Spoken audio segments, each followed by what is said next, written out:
자신이 지지하던 후보가 어떤 자리에 올라 남들로부터 비판받을까 마음 졸이고 또 비판받으면 마음 아프고 속상하고 그러는 것보다는 차라리 내 지지하지 않던 사람이 그 자리에 올라 욕먹을 땐 그것 봐 하며 통쾌하고 가끔씩은 그 무책임한 비판 속에 숨어 그것 봐 아니잖아 이렇게 하는 편이 훨씬 더 편하지 않을까요? 다른 건 다 모르겠고 다음 글을 한번 들어보십시오. 적어도 이건 아니지 싶습니다. 만일 이것이 사실이라면 대한의 국민님이 참 부끄러워집니다. 그는 지하철을 타고 출근했다. 나라에서 준 관용차를 마다하고 서민들과 함께 걸어서 일터로 가기를 고집했다. 때로는 노선버스를 타기도 했다. 가끔 사무실에서 도시락과 함께 판결문을 썼다. 93년도 첫 재산 공개 때 6,400만 원을 신고했고 판사 생활 30년을 청산하면서 전 재산 7천만 원에 만족했다. 모든 법관 중 꼴찌다. 전별금은 도서관에 희사하고 다음 근무지로 조용히 떠났다. 대법관 신문에 비서관도 물리치고 원룸 자취방에서 지냈다. 사람들은 그를 딸깍바리 판사로 불렀다. 그 재판관이 퇴직했다. 남들은 법원을 떠나기 전에 이미 거금을 받고 유명 로펌의 변호사 자리를 봐두는 것이 관행이지만 그는 금전으로 몸값을 판단하는 자리는 한사코 거부했다. 대신 후학들을 가르치는 선생의 길을 선택했다.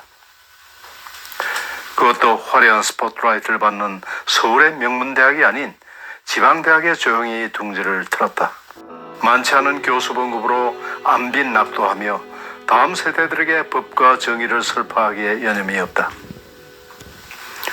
세상 사람들은 그에게 재산을 맡아달라, 최고 재판소장에 와달라고 러브콜을 보냈지만 한 번 정한 그의 신념은 요지부동이었다. 여러 차례 이런저런 자리를 제안하는 이들에게 제발 자신을 더 괴롭히지 말아달라고 하소연을 하기도 했다. 죄를 심판하는 자리에서 가능하면 길을 빼야 옳은 판단을 할 수 있어서였을까. 법전을 뒤적이고 사색하고 판결을 고민하는 구도자의 삶을 사는 모습에 백성들은 깊은 인상을 받았다.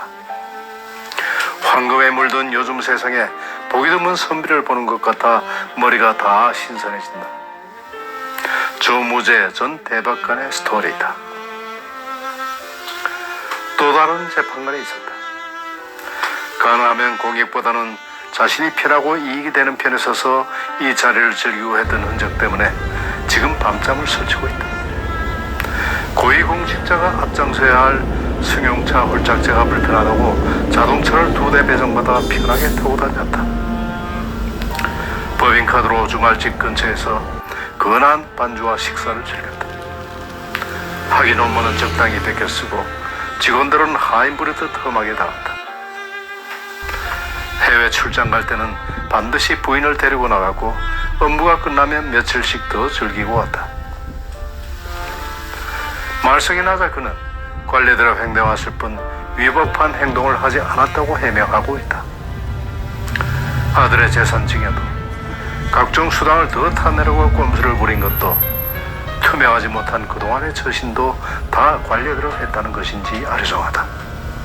그런데 결정타는 법원 노조의 설문조사였다. 후배 법관과 직원들을 대상으로 물어봤더니 90%가 그에게 더 높은 관직을 주는 것은 안 된다고 답했다. 참으로 얼굴이 화끈거려 고개를 들지 못할 일이다. 누구라고 지칭하지 않아도 알만한 인물이다. 중국 고대 전국시대 말 구론의 이야기입니다.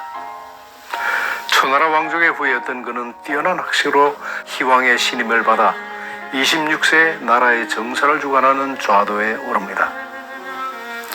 당시 합종연합의 대세 속에서 강국인 진나라와의 연합을 반대하는 입장에 섰다가 모함을 받아 유배되었습니다. 강남으로 쫓겨나 초췌한 몰골로 호숫가를 걸리고 있는데 어부가 유배된 이유를 묻습니다. 구론의 답변이 엉뚱합니다. 세상 사람들이 죄다 부패했는데 자기 혼자만 맑은 정신이어서 추방당했고 세상 사람들이 죄다 술에 취해 있는데 자기 혼자만 멀쩡한 상태에서 유배되었다는 것이었습니다. 어부는 구란의 처세를 비꼬고 싶었습니다. 성인은 사물에 얽매이지 않고 세사의 변화와 추위에 능히 얼릴 수 있어야 함을 나무라고 싶었지만 화를 당할지 몰라 꾹 참았습니다. 구런을 내려주고 물을 떠난 어부는 강 한가운데서 노를 올려놓고 한 수 없습니다. 창랑의 물이 맑으면 각근을 씻고 창랑의 물이 흐리면 발을 씻는다. 어찌 그대는 세상의 이치를 거스르는가.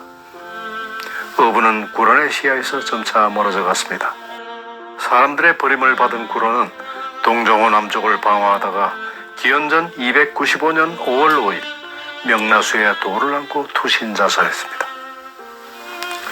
구런과 어부에 대한 시경의 초사장구 17편에 전해져 내려옵니다. 중국에서는 지금도 단오절인 이날을 구런의 추모일로 기념합니다. 구런의 소신과는 반대로 세상이 모두 맑은 정신인데 자신만 술에 취해서 하는 재판관이 있었던 셈입니다. 세상 사람들이 모두 멀쩡한데 자신만이 부패한 인생을 즐기고도 무엇을 잘못했는지 깨닫지 못하고 있습니다. 창랑에 물이 맑은 때도 발을 담그고 가끔은 때가 묻어 꼬질꼬질해질 때까지 한 번도 닦지 않고 살았습니다. 그에게 수신제거와 치국평천하의 의미를 되새겨보라고 권하고 싶습니다. 그러고도 백성들이 내보내는 원성의 이유를 모른다면 참으로 답답한 일입니다. 청빈법관과 사입법관 사이에서 인품을 논하는 것은 다시 창랑에 발을 담그는 격이어서 각설합니다. 법은 물 흐르듯 맑고 유연한 세상을 만드는 것입니다. 그래서 예로부터 법관은 청렴의 표상이었고 수많은 후학들이 닮고 싶어하는 고매한 인품의 소유자가 많았습니다. 세상이 아무리 변했다 할지라도 아직 우리는 그런 선비 같은 법관들을 바라보면서 팍팍한 세상의 희망을 걸고 갑니다. 정의가 살아있는 마지막 보루로 재판관이 칭송되는 이유입니다. 추상 같은 판결에 앞서 나를 정죄하고 존경까지는 아니더라도 수신하는 모습에 가지런함이 필요할진데 착하게 살고 있는 멀쩡한 세상 사람들 속에서 자기 혼자 취한 인생을 살았다면 조용히 반성하고 낙향의 초에 묻힐 일입니다. 세상의 인심이 이러한데도 인명권자인 나라님이 되돌리기를 주저하거나 그 장본인이 자기 입이라도 함부로 이 말 저 말을 뿌리고 다닌다면 이는 아집이요 권력의 독선입니다. 또 하나 수명을 다해가는 이 정권은 어쩌면 처음과 끝을 똑같이 인사실패로 장식하는지 신기한 일입니다.